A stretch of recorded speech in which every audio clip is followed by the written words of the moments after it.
Okay. Claire, welcome to IB Radio. No, I'm joking.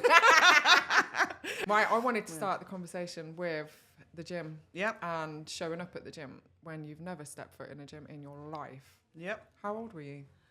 I was about 35. How old are you now? Just so So everybody yeah, knows. for context, I'm For old. context. 47. 47. Yeah.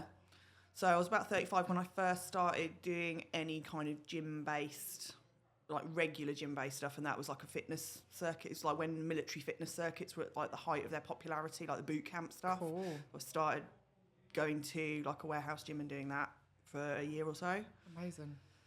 And Yeah. do you remember how you felt when you first showed up to that? Yeah. Go on then. I was terrified.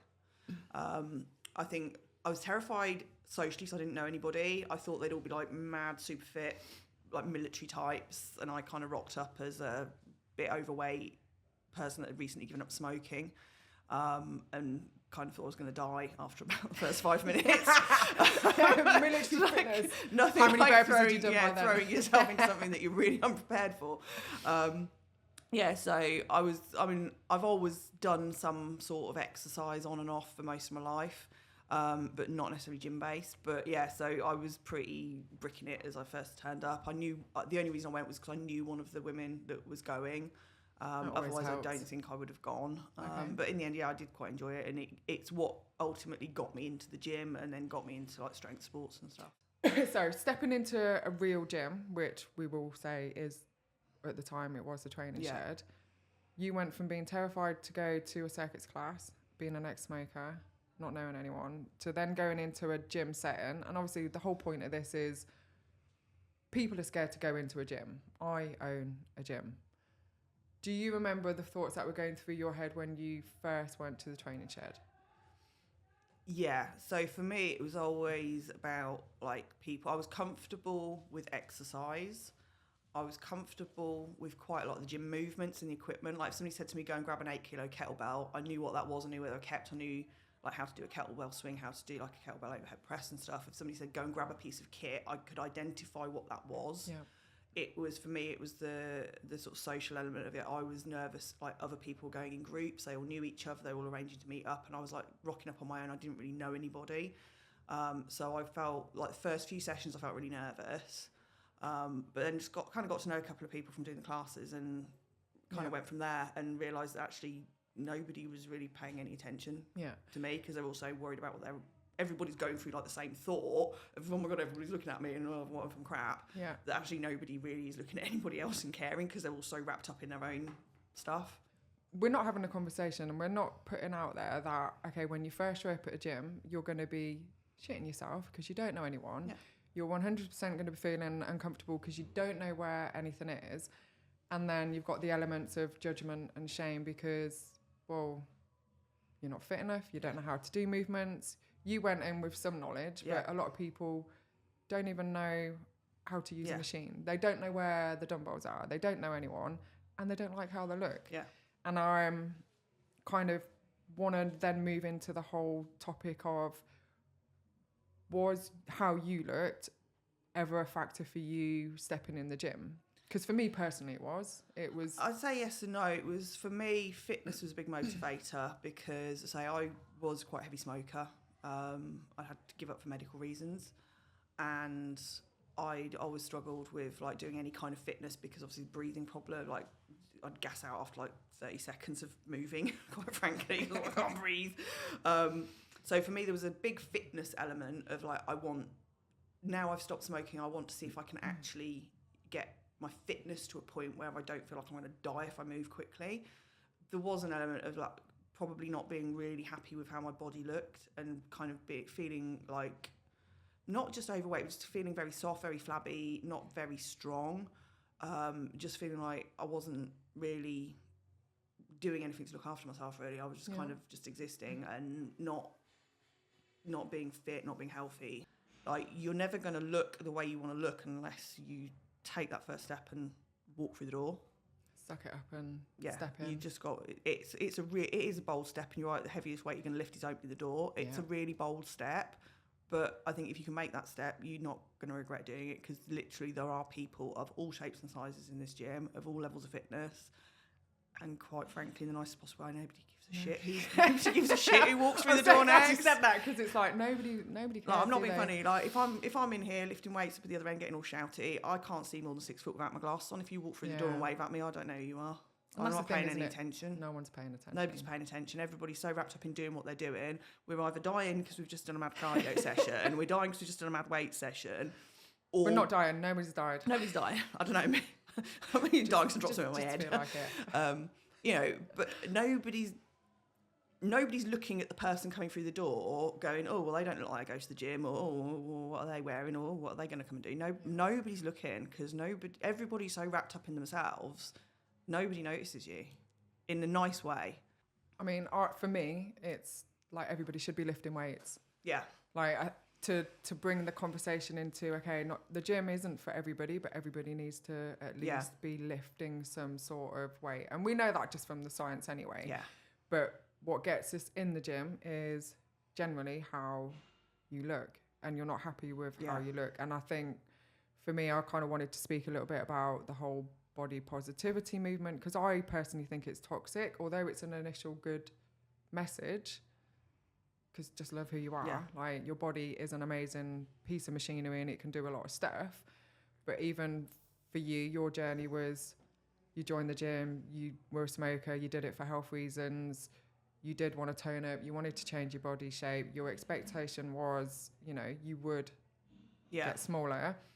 Now you've kind of flipped the whole script. It's like, you do it to be strong, to push your limits, you set yourself goals, you're just here to have fun as well. And it's like, my journey was the opposite. It was, I was skinny, I needed to do it for mental health reasons and to stop the toxic cycle of drinking, and I didn't want to get big and bulky. And I think there's a lot of people that don't take this step because of how they think about themselves and the expectation that they need to look a certain way or be able to do certain things. But I'm like, my whole philosophy is, you go to the gym to start. You go to the gym to learn. You're not, figure it out. It's you're like, not how going are you to get do to that? look a certain way unless you do work to get that way. Yeah. So like, people who think the gym's only for people that look like gym goers, like fit people. You don't like, belong in a gym. You're not. Get out of the gym.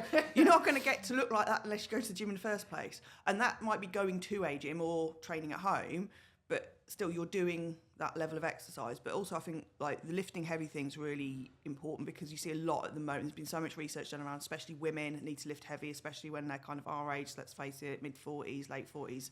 We've got to do it. We've got to lift heavy. And I did see a quote the other day which made me laugh, which said, I'm not lifting to look good in a bikini, I'm lifting to be a problem in the nursing home. And I was like, actually, do you know what? To be able to escape the nursing home, climb over the gate. Like, I'm going to be a mad problem when I'm older, because I'm going to be stronger than everybody that's trying to look after me. But it's true, it's lifting for health as well as looks. But I think what people mistake, and it's easy when you see the content that a lot of people put out, lifting heavy doesn't mean deadlifting 200 kilos, it doesn't mean doing strong women comps, it doesn't mean doing powerlifting comps. It means lifting what's heavy for you. And at the start of your journey, that might be a 2 kilo dumbbell. If that's heavier than what you're doing today, that's heavy for you. And pushing yourself is pushing yourself to your limit. It's not to somebody else's limit. Like, there's no comparison. Yeah. And I have people come up to me quite often, even in here, go, oh my God, I could never do what you're doing. And I'm like, well, you could, but I've put 10 years into doing this. If you can do what I'm doing on day one, then you're either incredibly naturally talented and strong, or you've been training for longer than you're telling me. I think the fear of something happening is worse than something happening. And something that I've learned is like fear of failure. Well, what actually happens? Nothing. You like, nothing at all. I mean, like, okay, fear of failure, like if your parachute doesn't open, that's one thing. If you know, if you walk in the gym and somebody stares at you, what happens? What happened? What actually happens? Like, the fear of it happening is worse than it actually happening. Like, you might feel a little bit shit about yourself in the moment, or you go, oh no, I'm not comfortable with that. But actually, discomfort's not a bad thing. Like, we shouldn't go through life just not ever pushing our comfort zone or not ever pushing our boundaries. Like, discomfort's not a bad thing. If you feel... I was going to come out with an opinion then, because I think that's most people's problems. Yeah. You are stuck in your comfort zone because it is more comfortable to go home after work, sit on the sofa, watch TV. Not do it than it is to do it. Yeah. But ultimately, you've got to... And something that an old friend of mine once said, and it kind of stuck with me, is if you want something, what are you prepared to sacrifice for it? Yeah. And that stuck with me, which actually the reason so few people get to where they want to be is because they're not prepared to make any kind of sacrifice to get there. And that includes like a comfort sacrifice, going, I'm going to do something that is going to make me feel a little bit awkward and a little bit uncomfortable because I know afterwards I'll have achieved what I want to achieve.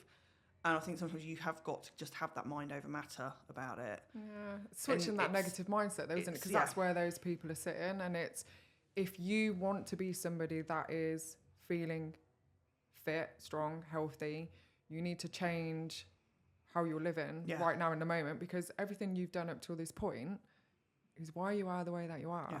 The only way that you're going to get to feeling better about yourself, to being stronger, getting rid of the flabby bits, being healthier, is by doing everything that you're not doing right now. And it's like, we can guide you into coming to the gym. Yep.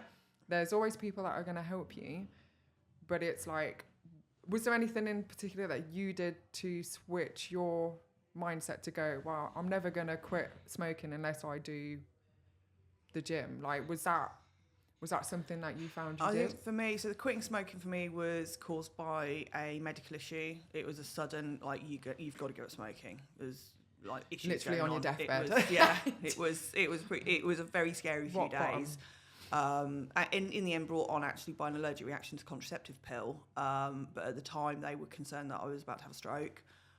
So it was like a give up smoking or just face that you probably are going to have like some really bad health problems. So for me, it was a way of stopping me going back to smoking.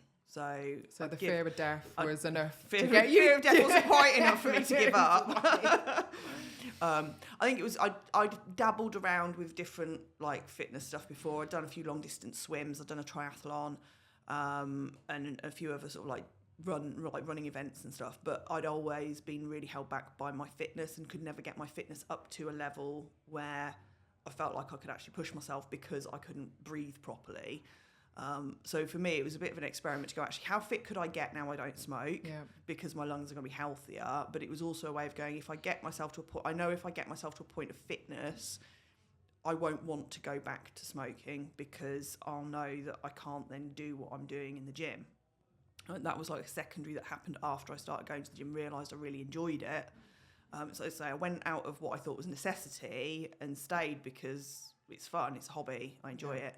And I think it's also changing the mindset. I think there's a big culture around working out being a bit of a chore. It's something we have to do to ourselves. But it is a chore. But it's not. It is a chore. It's a chore in that you have to you've got to make time for it. You've got to fit it into your life. And that's hard for people. And it's hard for people when you're, if you're working a full-time job, you've got family commitments, you've got people that depend on you for care, whether that's children or parents or, partners. You've got to try and make the time. Yeah. But that's the difference, isn't it? It's a chore, but it's an essential chore that you need to do in your day-to-day life. But it's easier to find the time when you feel positive about doing it, because when you see it as a negative chore, which is I have to do this, rather than I get to do this. Like I get to go to the gym, I get to push myself, I get to try out loads of different lifts, I get to like have a bit of a laugh while I'm here because there's people, I've been coming here for years, there's people that I know, we can have a chat in between sets and stuff. I get to do that. It's positive. I will always find the time because it's something I enjoy. But it is seeing it in that way. Like exercise is not a chore. It should be something that you enjoy, because if you enjoy it, you'll stick at it. Yeah. But sometimes you've got to do the hard stuff you've as well. got to do the hard. You've got to know the benefits stuff. it's giving you. Okay, so to wrap this up nicely, if you were to give one kind of message to the guys and girls out there that really want to join the gym, but they don't because of how they look, or they're not fit enough, or they're just scared to come into the unknown, like what would you, without sounding cliche? Yeah. I think ultimately you're never going to get to a point where you feel like you're fit enough or you look right without actually coming into the gym and doing it. It's a vicious circle to say I'm not coming in because I'm not fit, or I'm not coming because I don't look like a gym goer. Like if you set foot in here, there's a whole bunch of people, including me, that don't look like gym goers. Like in street clothes, I don't look like I exercise.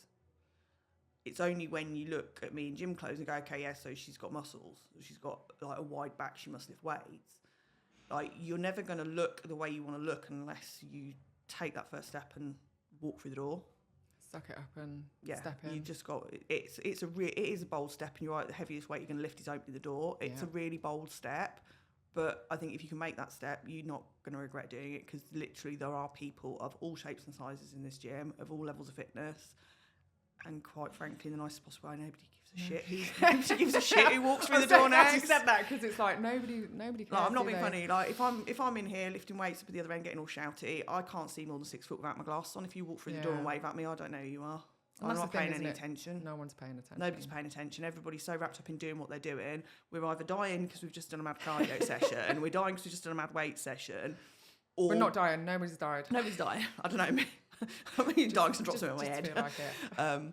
You know, but nobody's looking at the person coming through the door going, oh, well, they don't look like they go to the gym, or oh, what are they wearing, or what are they going to come and do? No, nobody's looking, because everybody's so wrapped up in themselves, nobody notices you in a nice way. Like, people always say hello and be friendly, but nobody's looking at somebody else thinking about what they're doing there, because everybody's so involved in what they're doing themselves. Yeah.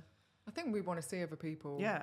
Do it as well. I do anyway. So. Oh god, yeah, I get as much out of seeing other people do stuff as I do out of doing it myself. Like, there's no better feeling than seeing somebody else achieve something they didn't think they could. Like, you know, for yourself, from doing weightlifting, it's a brilliant feeling when you hit a PB. It's an even better feeling when you're there cheering somebody else on hitting one. It's brilliant. Yeah. Thanks, Claire. Amazing. That's right. That is the end of IB Radio. I knew you put your radio voice on at some point. I couldn't resist.